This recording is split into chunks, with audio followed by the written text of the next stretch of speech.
Merci de nous rejoindre dans ce dernier numéro du mois d'août, Amis téléculturels. Bienvenue à vous si vous nous suivez à l'instant. La jeunesse et les réseaux sociaux, c'est le thème que nous allons aborder tout à l'heure pour savoir quels sont leurs impacts sur la jeunesse congolaise. Nos chroniqueurs Messi Leleka, Sarah Mpion et Sarah Samouni, tous jeunes, nous donnerons chacun son avis selon son quotidien. Bonjour Messi, bonjour Sarah Pion, bonjour Sarah Samouni. Bonjour. J'espère que vous allez bien. Oui, ça va. Alors, ceci dit, débutons comme de coutume avec le Flash Info.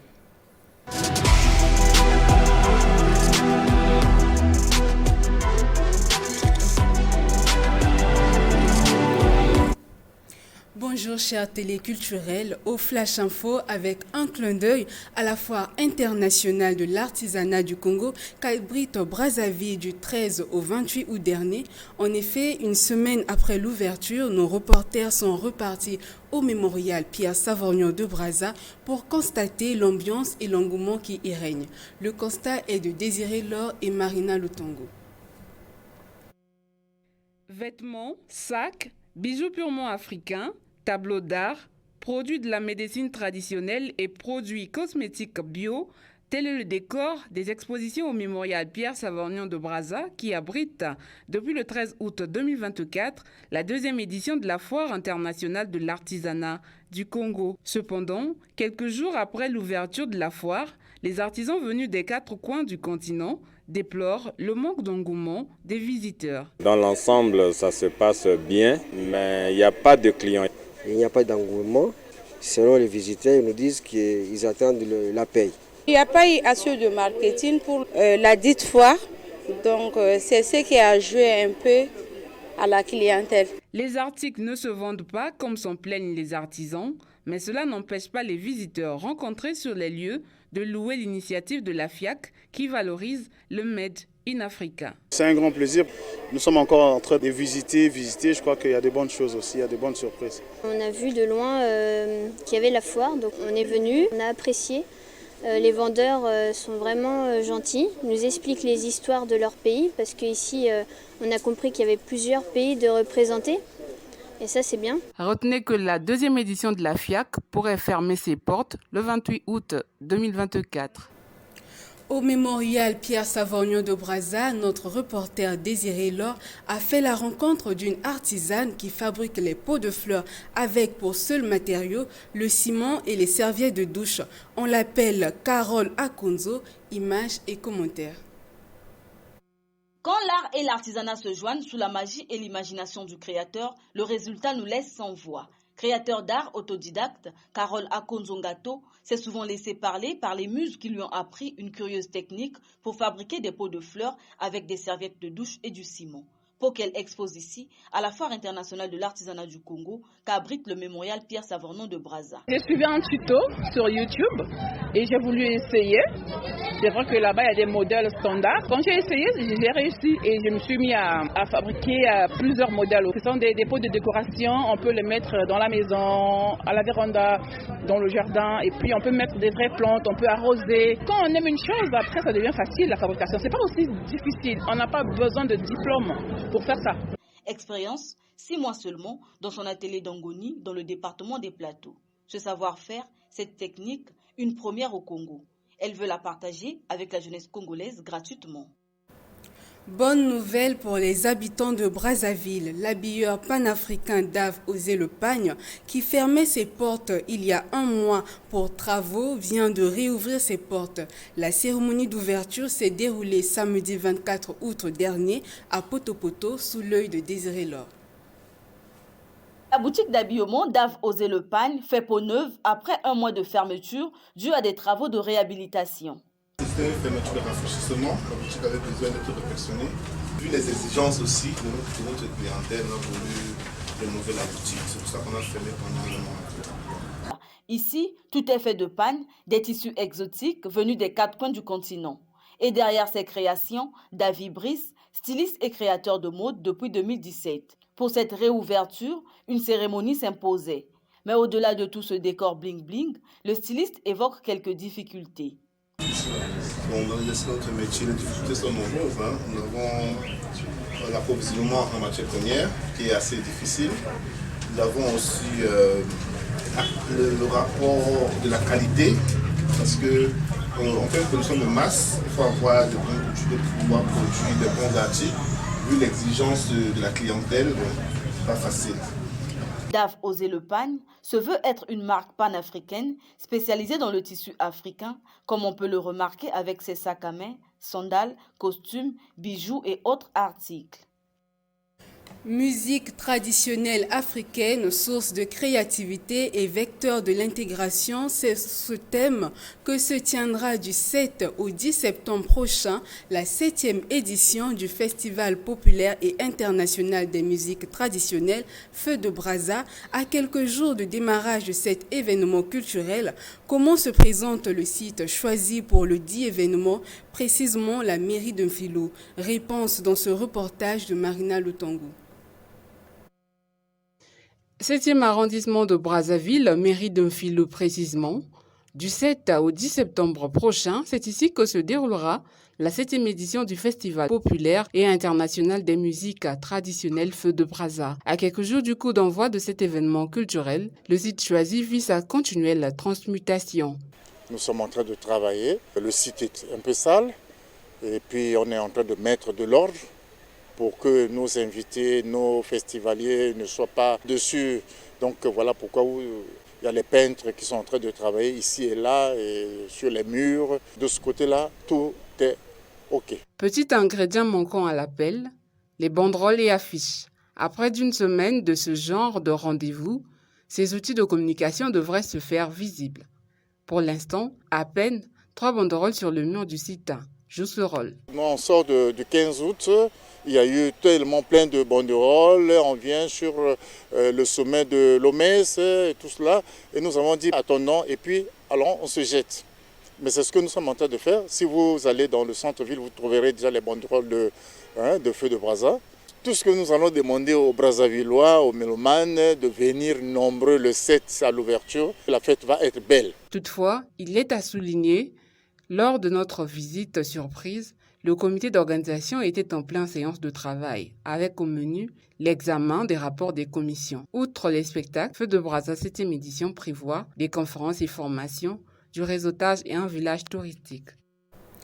Retour en images de la 6e édition du Trophée Racha, organisée samedi 24 juin 2024 à Brazzaville, avec pour objectif la promotion du génie créatif des artistes congolais évoluant dans le gospel. Mon désir Ikando y était, voici ses notes de reportage. Cette distinction au total, au travers une diversité de catégories pour primer le mérite dans le secteur de la musique chrétienne. Voilà qui résume la 6e édition du Trophée Racha, initiative de l'apôtre Brice Sévérin Dondou.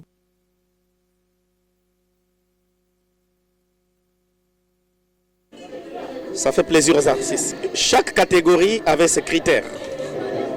Lorsqu'on parle du meilleur chant, il y avait le texte, parce qu'il fallait véhiculer un bon message, l'arrangement et puis la façon dont l'artiste a posé.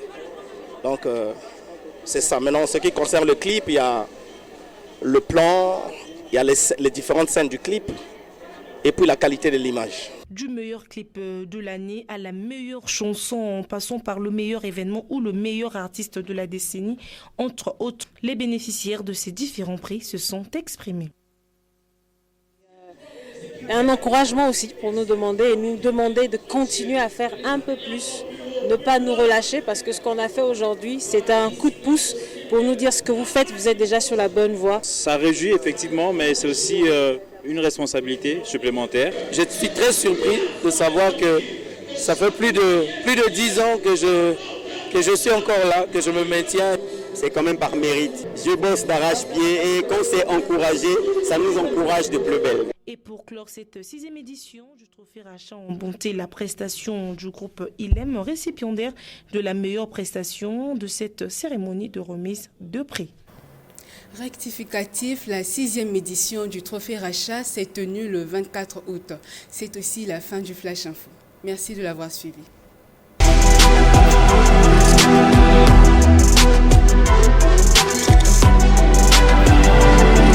Voilà, merci à toi Sarah Pion pour ce Flash Info. Les réseaux sociaux, nous en parlons à l'instant avec nos chroniqueurs, comme je l'ai dit au début. Alors, les réseaux sociaux peuvent être désignés comme un site internet ou une application mobile qui permet de développer des interactions sociales en temps réel. Question, chers chroniqueurs, quel est l'impact des réseaux sociaux sur le quotidien de la couche juvénile aujourd'hui? Sarah Pion. Eh bien, Isis, pour tout te dire, l'impact des réseaux sociaux sur la jeunesse est positif parce que les réseaux sociaux facilitent la communication et le partage des informations entre ces jeunes. Isis, moi je pense plutôt que les réseaux sociaux sont nuisibles car ils facilitent la cybercriminalité, le harcèlement, la dépendance, parce qu'il y a plusieurs personnes, tant qu'ils ne sont pas connectés, ils ne sont pas à l'aise. C'est ce que je pense. Messi? Moi, de mon côté, j'aime bien dire que les réseaux sociaux sont un mal nécessaire, dans le sens où ils sont à la fois bénéfiques, mais aussi un peu dangereux, je dirais. Bien qu'ils peuvent, d'une part, faciliter la communication, je dirais l'acquisition de nouvelles compétences, des informations, surtout encore le développement des compétences numériques. Cependant, les réseaux sociaux peuvent aussi provoquer une dépendance. Et une fois qu'on est dépendant des réseaux sociaux, nous sommes exposés, je dirais, cette exposition-là peut nuire à notre santé mentale. Et surtout lorsque nous sommes exposés aux écrans et aux contenus négatifs. Oui, moi je pense, pour vous me joindre à vous, je pense que avec l'arrivée des réseaux sociaux, aujourd'hui, les jeunes sont voués à la paresse, puisqu'on constate qu'ils sont parfois accros à leur smartphone, oubliant que pour des jeunes filles que vous êtes, vous oubliez que vous avez des tâches ménagères à accomplir, ou vous devez aller à l'école, ou vous devez certainement vaquer à plusieurs occupations. Je pense que l'arrivée des réseaux sociaux occasionne vraiment la paresse. Vous avez une réaction sur ça? Bon, je dirais à la fois oui et non. Pourquoi je le dis? Parce que ça dépend en fait de l'éthique personnelle. Comment percevons-nous les réseaux sociaux? Voilà. Parce que bien que pour ces jeunes qui ne sont pas sensibilisés, d'une part sur les dangers des réseaux sociaux, ils se laissent induire en paresse. Ils se laissent induire dans la paresse, voilà, ils ne vont plus vaquer, à certaines occupations, ne vaquent plus à certaines tâches. Ils ne vont plus à l'école? Oui, pour certains, il y a certains qui font l'école missionnaire à cause des réseaux sociaux, tellement que il est tellement accro à son smartphone oui. Sur le compte, sur les plateformes et tout, il oublie quelquefois l'heure d'aller à l'école et par la suite il dit j'irai demain. Alors là, il y a un manque. Mais entre-temps, ce n'est pas tous les jeunes aussi.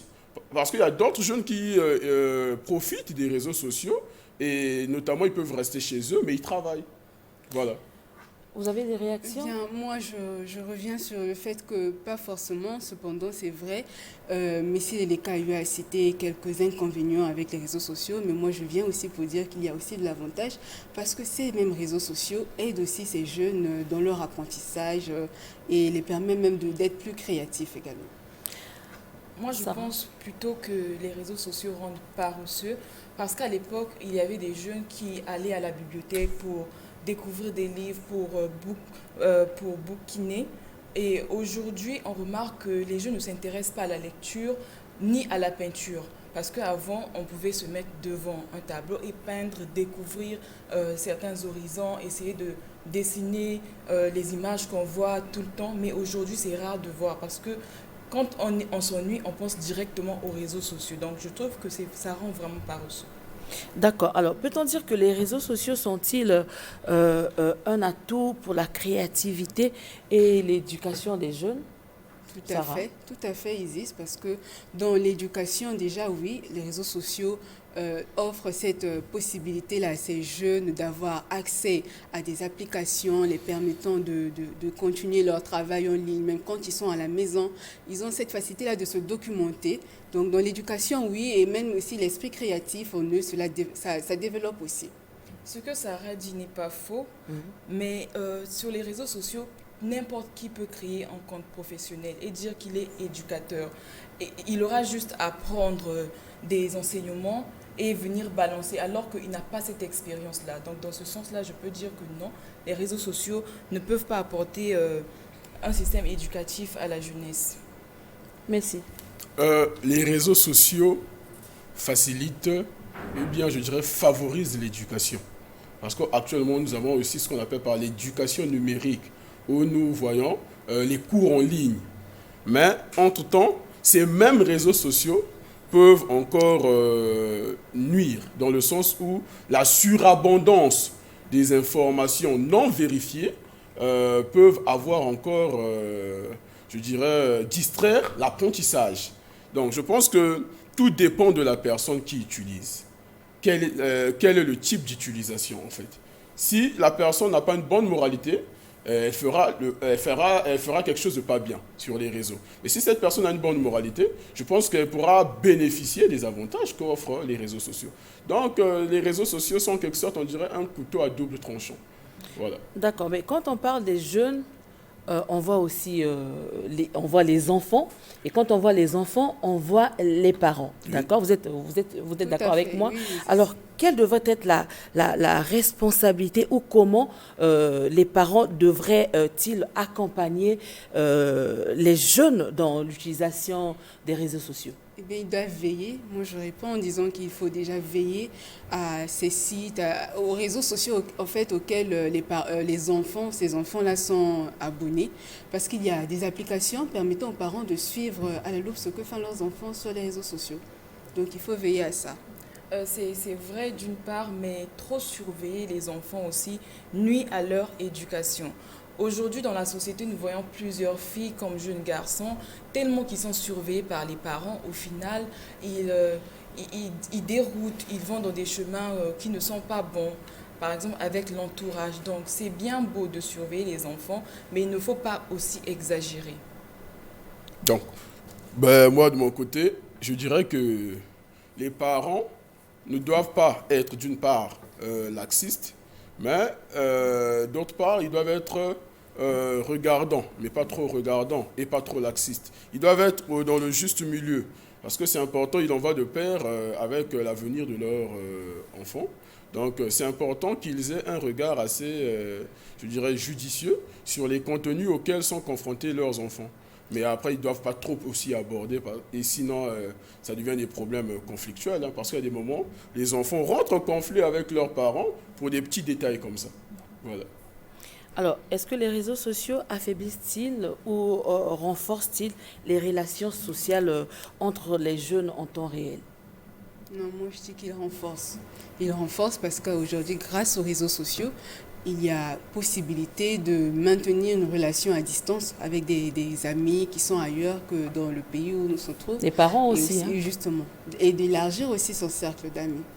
D'une part, elles peuvent faciliter, mais il y a un problème, c'est que aujourd'hui, on peut être sur son smartphone et causer avec des amis, mais tout est virtuel, rien n'est réel. Et le fait d'être accro aux réseaux sociaux, ça peut nous couper avec le contact extérieur. Il y a des personnes qui préfèrent plutôt s'enfermer dans la maison, dans leur chambre, que de sortir, rencontrer des gens, aller dans des concerts, aller dans des manifestations, parce qu'ils se disent « Non, je préfère rester à la maison, je ne m'ennuie pas, j'ai mon smartphone ». Donc dans ce sens-là, je trouve que ça ne renforce pas les relations sociales. Bon, j'ai une question. Sur les réseaux sociaux, on rencontre des influenceurs, des coachs et bien d'autres. Pensez-vous que ce qu'ils disent peut façonner des aspirations et certains comportements des jeunes? Oui, c'est possible. C'est comme venait de dire Messi tout à l'heure aussi, ça dépend de celui qui utilise. Ces influenceurs-là, quelles sont les communications, quelles sont les informations qu'ils mettent à la disposition de ces jeunes. Si l'information est bonne, je pense que oui, cela va favoriser, ils vont être un bon modèle pour ces jeunes-là. Ils peuvent aussi être un mauvais modèle, surtout que tout le monde a l'accès à Internet, aux réseaux sociaux aujourd'hui. Il y a des personnes qui ont des comptes, en tout cas, des comptes sur les réseaux sociaux qu'on trouve qu'ils ont un mauvais contenu. Et ces personnes-là impactent négativement la jeunesse. Il y a même ceux qui multiplient des comptes pour nuire à autrui aussi. Exactement. Il y a même des harcèlements. Ils multiplient les comptes pour harceler. Donc, c'est pas totalement favorable en tout cas. Mais bon, moi, de mon côté, je pense que qui est vraiment influenceur? Parce que la jeunesse congolaise prend tout le monde pour influenceur. C'est-à-dire, dès que vous avez, par exemple, un nombre élevé de vues, on vous prend déjà dans un cadre d'influenceur. C'est ça, quelquefois, où le petit hiatus s'oppose. Les jeunes se laissent, d'une part, pour ceux qui ont la faible personnalité, ils se laissent influencer. Ils font ils prennent pour modèle des personnes, en quelque sorte, qui ne sont pas des modèles. Et par la suite, ça, c'est dans le cadre de ces personnes qui viennent sur les réseaux sociaux pour s'exhiber, d'une part. Dernièrement, j'ai rencontré un jeune homme avec qui j'ai discuté, qui dit, mais comment ça? Moi, je publie des choses éducatives, mais j'ai que 2 likes.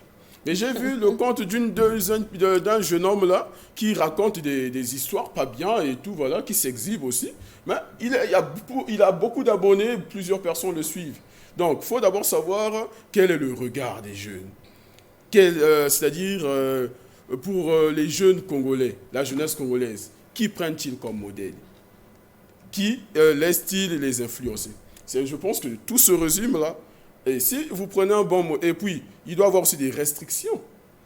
Parce que les réseaux sociaux sont un monde où tout le monde peut venir influencer facilement. Alors s'il y avait des règles qui régissaient carrément la publication de certains contenus, je pense que tout le monde ne devrait pas avoir cette possibilité d'influencer sur les jeunes. Donc je pense que c'est une question assez capitale qui pourra faire d'office d'un grand débat prochainement. D'accord, une dernière question. Comment prévenir les jeunes contre les effets nocifs des réseaux sociaux? Eh bien, tout passe par la sensibilisation, Isis.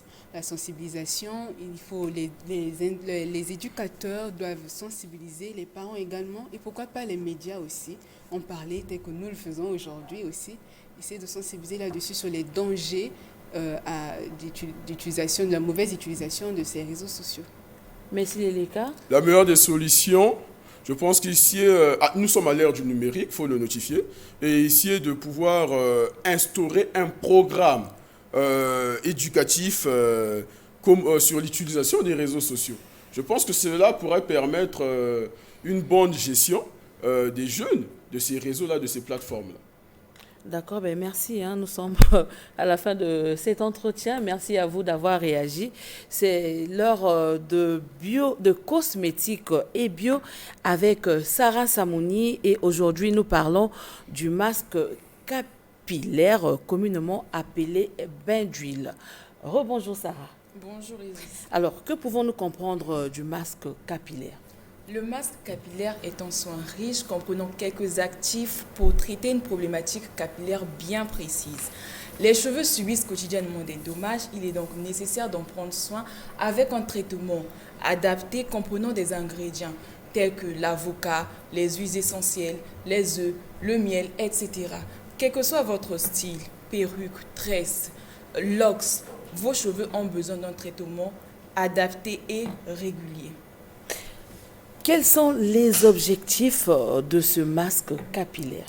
Le masque capillaire a pour objectif de réparer les cheveux abîmés, de nourrir les cheveux secs, de fortifier les cheveux cassants ou fragiles, de purifier le cuir chevelu et d'hydrater les longueurs sur les cheveux gras. Et alors Sarah, quelle est la durée maximale pour appliquer son masque capillaire? bon, il est conseillé de renouveler un masque capillaire au moins une fois dans le mois. Donc chaque mois, vous devez faire votre masque capillaire. Laissez-le poser entre 10 et 30 minutes, rincez soigneusement et terminez avec un jet d'eau. Et quelles sont les règles à respecter avant d'appliquer un masque capillaire? Tout d'abord, les masques doivent toujours être appliqués sur les cheveux mouillés après le shampoing. Se laver les cheveux au préalable permet d'éliminer les accumulations et les impuretés qui peuvent empêcher le soin de votre masque de pénétrer en profondeur dans vos cheveux. Il n'est donc pas nécessaire de se laver les cheveux après un masque capillaire. Sarah, ce sont là vos propres cheveux? Vous avez des cheveux naturels là? Ce sont vos propres cheveux? Oui, effectivement, ici, ce sont mes propres cheveux. Ce n'est pas une perruque, non? Non, pas du tout. Ah ouais? Mais vous avez une très belle chevelure. Alors, dites-nous quel est votre secret? Merci. Le soin que j'utilise tous les mois, c'est le mélange de l'avocat, le miel, les œufs et le beurre de karité. Cela aide davantage mes cheveux. Alors Sarah, moi j'aimerais bien savoir parce que j'ai l'impression que nous sommes un peu mis de côté. J'aimerais savoir, ce masque capillaire dont vous parlez, est-ce que seules les dames peuvent l'utiliser ou bien nous aussi les hommes? Parce que nous aussi on a besoin d'une part de bien se parer. Le masque capillaire n'est pas uniquement pour les dames, c'est aussi pour les messieurs parce qu'il y a plusieurs hommes dans la société qui ont des tresses, parfois des locks. Donc, les femmes comme les hommes peuvent appliquer le masque capillaire. Mais dans la société, nous côtoyons des femmes qui ont de belles chevelures comme vous. Alors, et ces femmes préfèrent mettre des mèches, des perruques et bien d'autres. Aujourd'hui, quel est le conseil que vous leur donnez? Oui, Isis, ta remarque est bel et bien fondée parce que moi-même, j'en porte parfois. Porter des perruques, des mèches, ce n'est pas mauvais, mais ça devient nuisible lorsque nous n'assumons pas nos cheveux naturels. Je connais moi-même des dames dans mon entourage, dans mon quartier, que je n'ai jamais vues avec leurs cheveux naturels. Elles ont toujours soit les mèches, soit des perruques, des extensions, etc. Chères dames, ne vous laissez pas tromper par les tendances ni par la mode. Pensez à qui vous êtes réellement, à votre bien-être et à votre bien-vivre. Assumez de temps en temps vos cheveux et prenez-en soin. Est-ce qu'on peut faire un masque capillaire avec des cheveux défrisés? Oui, effectivement, on peut faire un masque capillaire avec des cheveux défrisés, tout comme avec des cheveux crépus. Mais merci à toi, Sarah Samouni, pour ces conseils et toutes ces informations sur le masque capillaire. Sarah Pion, c'est l'heure de nos rendez-vous culturels. C'est bien cela? Tout à fait, Isis, c'est bien cela. Alors, amoureux de la culture, voilà les grands rendez-vous culturels à ne pas manquer. Le symposium d'échange sur les affaires et l'entrepreneuriat, débuté le 29, prendra fin le 31 août à 14h dans l'auditorium du ministère des Affaires étrangères. À 17h aujourd'hui, l'humoriste Bridelin Yako vous convie à son one-man show intitulé Du poltron à un plus que grand vainqueur à l'hôtel Africa. Vous êtes massivement conviés. Du 7 au 10 septembre prochain se tiendra la 7e édition du Festival populaire international des musiques traditionnelles dénommé Feu de Braza dans l'enceinte de la mairie d'Unfido. Les artistes congolais et d'ailleurs seront de la partie. En religion, la communauté chrétienne La Caverne organisera une campagne d'évangélisation du 13 au 15 septembre 2024 sous le thème Ephata avec le révérend Pascal Oweli. Voilà les rendez-vous de l'agenda Isis. Merci à toi, Sarah Samouni. C'est l'heure du clip de la semaine intitulé Le Verbe. Le clip est du frère Niva Régis. Suivez.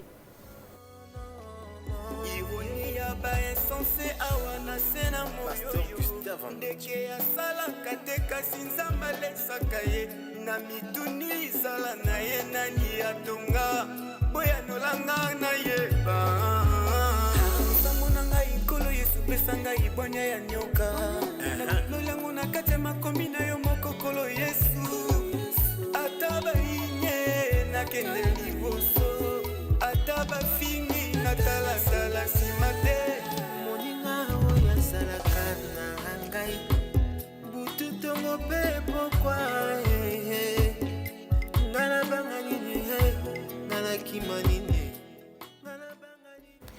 Voilà, c'est la fin de Téléculture. Merci à toute l'équipe technique et aussi à Marina Lutangu et Lisette Ebassa Atsono qui ont coordonné cette émission. Merci également à vous, Sarah Samouni, Sarah Pion et Messi Lelika. Et on vous dit à très bientôt. On se retrouve le samedi prochain avec le même plaisir. Au revoir.